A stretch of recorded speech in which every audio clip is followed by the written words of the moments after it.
said, let me come on down here and give y'all a little quick little video, little voiceover and everything.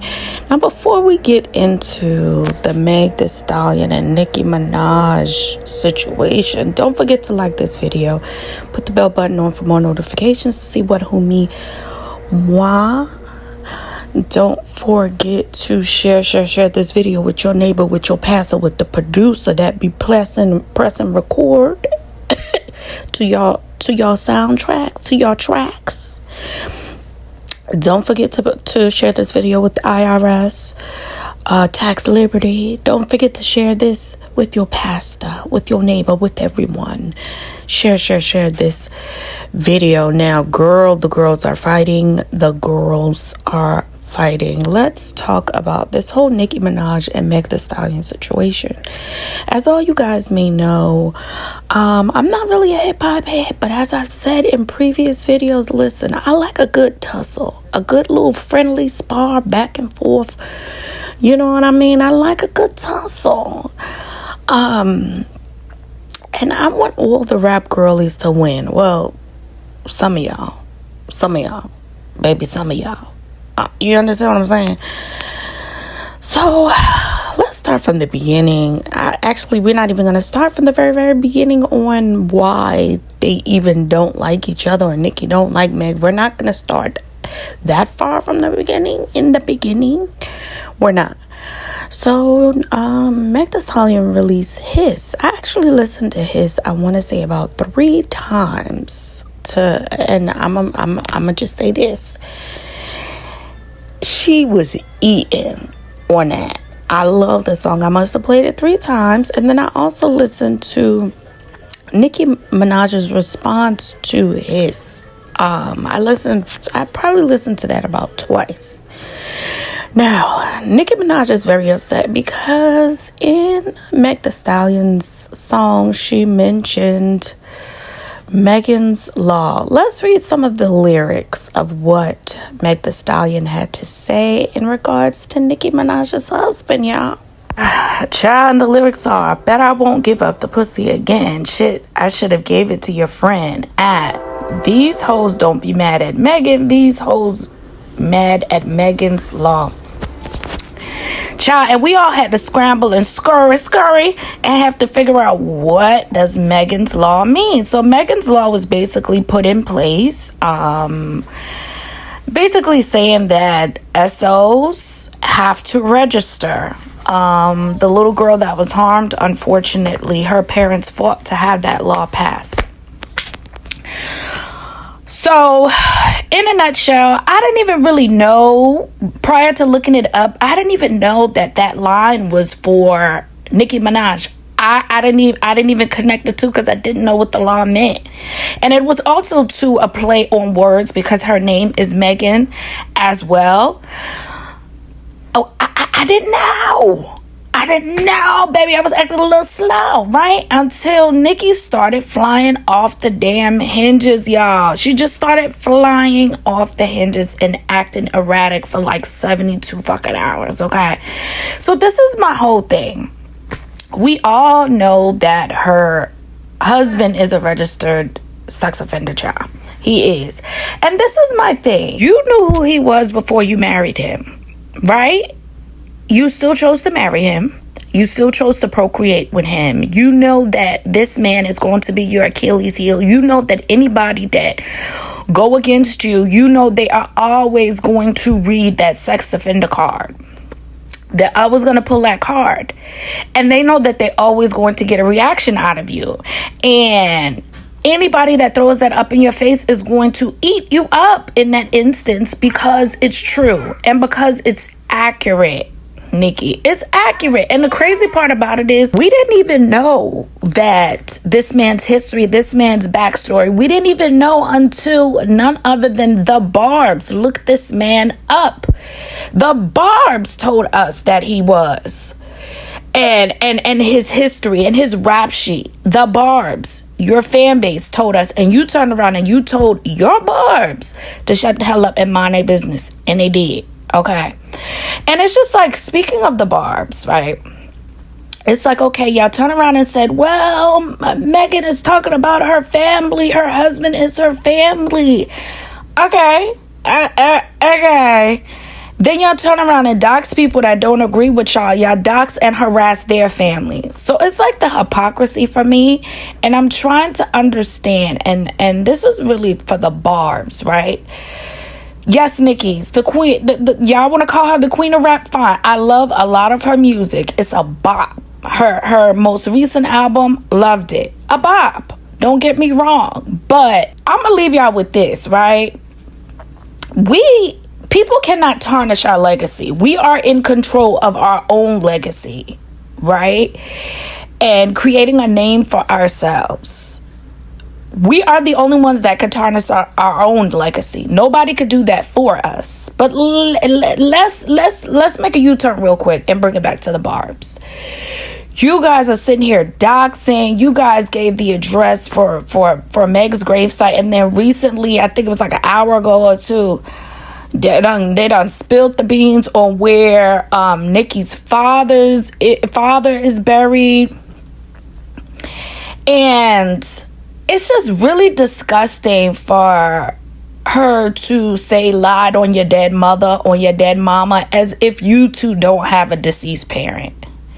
And I just feel like once the Barbs or these fanatic fan bases start messing with dead people and just showing up at people's jobs and harassing people, like I said on another platform, like, they're gonna start putting laws in place because of this, and you niggas are going to jail. I have faves. I love Beyonce down. I like Nicki's music. I love Meg. I love Cardi. I am a super fan of Brandy. But there's no way in hell I'm putting my life, my job at risk, any of this at risk for my fave. Ain't no way in hell. I got too much to lose for a celebrity that's not gonna bail me out of jail, for a celebrity that's not gonna pay for my attorney, for a celebrity that won't even retweet a fucking tweet. So I'm just saying, you guys are doing this and you guys are hurting yourselves. At the end of the day, it's okay to be a fan, but when you guys start harassing people, y'all harassed Erykah Badu. Y'all just been harassing everybody. Victoria Monet, because she's hanging out with Megan. It's just ridiculous how much you guys are harassing people. And for what? It's sick, it's twisted, it's demonic, and it's a cult. And y'all sitting there playing with the dead. People gonna start putting spells out on y'all. This is not a game. There's a lot of people that have nothing to lose. There's a lot of people that are licensed to carry. There's a lot of people that know how to dig up IP addresses and will show up because they're not fanatics, but they also have nothing to lose, and they gonna stand by and protect their family and protect themselves from being harassed. There's people that can afford attorneys and clank lock your ass up. You guys are playing a dangerous game, and it has never been that serious ever. And I'm just saying, y'all got too much time on your hands going to a damn graveyard, going to a damn gravesite. You go to my mama gravesite and dig her up. You go to where any of my family members, baby, I will be right there. And me and my mama in the grave, the person next to her, the person behind her, they gravesite, I'ma bring everybody up, and we gonna play Ring Around the Rosie, and we gonna fuck your head up. You play with my dead loved ones. Y'all are taking this too damn far. People will be out here putting spells on y'all, hexes on y'all. Y'all will wake up dead too next to the person you tried the deceased person you tried to fuck with. What is wrong with y'all? People there's other people out here too that ain't wrapped too tight, but that will protect their family by any means necessary.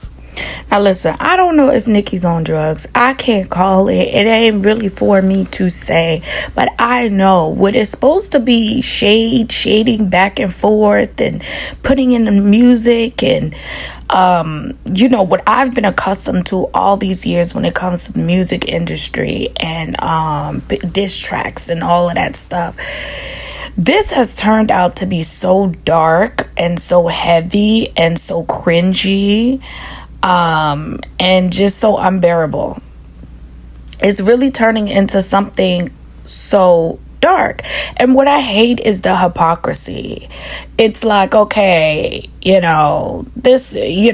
like Nikki accused Meg of having lipo. Okay, if she did, fine, cool. She got an amazing body, but you two had work done too. So it's just kind of like the hypocrisy. And then it's like y'all saying, well, she lied on her dead mother and saying that she was shot. But then y'all say she only got one foot. She got fragments in her feet. But then on the flip side, y'all saying she wasn't shot. She wasn't shot. Like, it's rather confusing. I'm rather confused, and it's just turning into this dark thing. And I just feel like Nikki is more mad at Meg, and I'm still having a hard time wrapping my brain around. She's more mad at Meg than she was at Cardi. And Cardi has said some of the similar things about her husband. And this is my thing. Let's bring it round back to the husband. You chose to still be with him. To be upset about it is just kind of like, you're choosing to stay with him though, Nick. You're choosing to stay with him. You're choosing to be with him. And you have accepted his past and all. So why are we upset? I always said, like, coming into this industry, can't nobody spill my tea. Can't nobody spill information about me, because I'm going to tell you who I am. I'm going to tell you where I come from. I'm going to tell you the shit that I've been through. So when somebody want to throw it up in my face, it's no news. I'm not going to react to the truth, because my truth is my truth, and I can stand on my truth. Now, you tell some lies about me, that's something different. But if it's the truth and you're going to stick behind him, why you need to respond to that? You understand what I'm saying? So it's just kind of like, are you reacting because you're now second guessing your relationship? I just don't know. Are you reacting because, like, I don't know. And it's not for me to speculate, but I just feel like there are even some Barbs that have questioned, I know firsthand, have questioned her relationship. And because they love her so much, they just grown to accept this man. There are some Barbs that stopped following her because of this man's track record. And that's fine. You listen, you want to be with the man, fine. It ain't my cup of tea. I would never be associated with that. But if you want to, okay, cool. That's your business. That's your damn business. But let's get into some of the TikToks that we have seen of even the Barbs. People that are currently Barbs. People that used to be Barbs. And some of the things that people had to say on TikTok. Y'all check this out. One last thing to say. This beef perfectly illustrates the difference between a fan and a stan. A fan is somebody who enjoys the artistry and or persona of a famous person, so they support them. And while they may have bias towards their fave, fans still maintain enough objectivity to be able to critique their work or to hold them accountable for a mistake. I am a fan of, let's say, Beyonce. But when people criticize her for being a capitalist, for example, I don't get mad at that because it's true. Now, stans don't just enjoy or support celebrities, they worship them.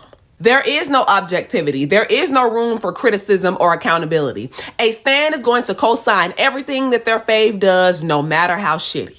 Choosing to be stans for Nikki is why y'all have to pretend that that song is good when it's barely a song. It was a collection of Nikki's tweets from the past 3 days, along with 2 minutes of threatening ASMR. And it's worse because we know what Nicki Minaj has been capable of. I will never invalidate her artistry or her impact. But not only is that song open ass, it's also deeply concerning along with a lot of her other behavior. Being stans is why y'all don't want people to acknowledge that, to the point of leaking numbers and showing up to people's houses as if they won't turn you into a pile of SpaghettiOs on the porch. Vogue interview from last year, she acknowledged that she has been battling a drug addiction, or she has in the past. And that was an incredibly vulnerable interview, and also very sad. Because for me, it very much illustrated that Nikki at this stage has maxed out. Like, this is a Nikki that we're left with. And it's unfortunate because such a beautifully talented woman, there's a lot more legacy that Nicki Minaj could live out. And living out that legacy would allow her to reach even higher helms, not just in female rap music or rap.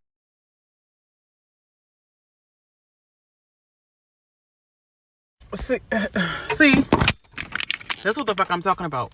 The Barbs. Everybody is shaking for Megan Thee Stallion. She's Megan Thee Stallion. Bun B is shaking for her. Pimp.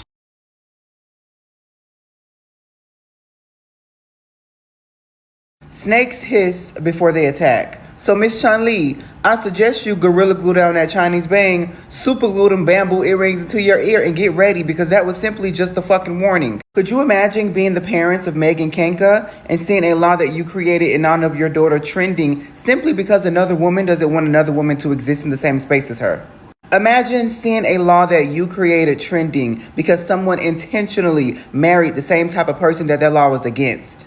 In the past 24 hours, that one singular Megan's Law bar from a 3-minute song has made that lady spaz on Instagram Live, Twitter Spaces, Facebook Messenger, Periscope, Skype, and Uvu. But she has yet to make it over to a fucking booth. But you're the queen of rap, though.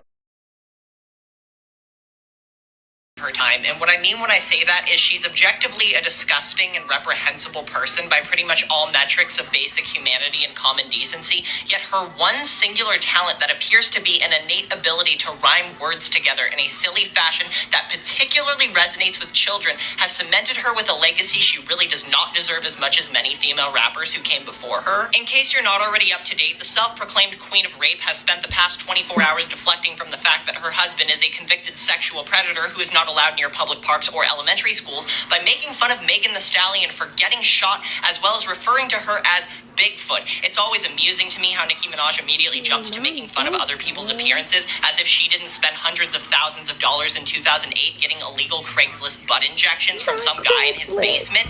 And not just that, she lied about it for 10 years and only confessed after her ass cheeks were visibly deflating in public and everybody could already tell. And listen, I'm not at all reveling in the fact that she's a terrible person. I was a very big Nicki Minaj fan growing up. Ask anybody who went to middle school with me. I loved her so much I would defend her to anybody who would listen. I saw her doing that, I'm gonna put her in and I was like, finally some real music. However, around 2018, when she started intentionally surrounding herself with sex offenders, I kind of fell off the wagon. She was announcing her associations with them faster than she was dropping new music. And it's always especially humorous to me when I see Nicki Minaj as well as her fans attempt to defend her by saying, you only attack the men she associates with for being sexual predators because you don't have anything on her. I beg to differ, Barbs. Because not only are we talking about a woman who once gave a lap dance to a 13-year-old boy, we're talking about a woman who once made a song with a then 16. Child, they been eating that child up the way he just ate her up. Then he came back and said he was autistic.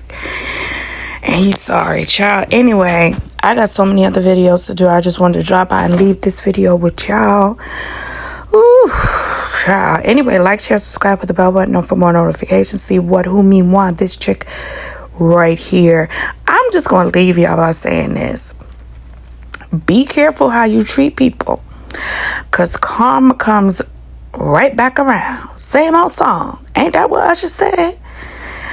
Be careful how you treat people. Also, be careful how you treat people because when karma comes right back around, it might not even hit you. You might get your karma through your kids. Be careful of that too. Also, be careful who you lay down with and who you deal with. Those demonic spirits that you let enter your body, the person that you claim, I love this person so much, because you might have to pay for their sins too. You might have to pay for their demonic ways too.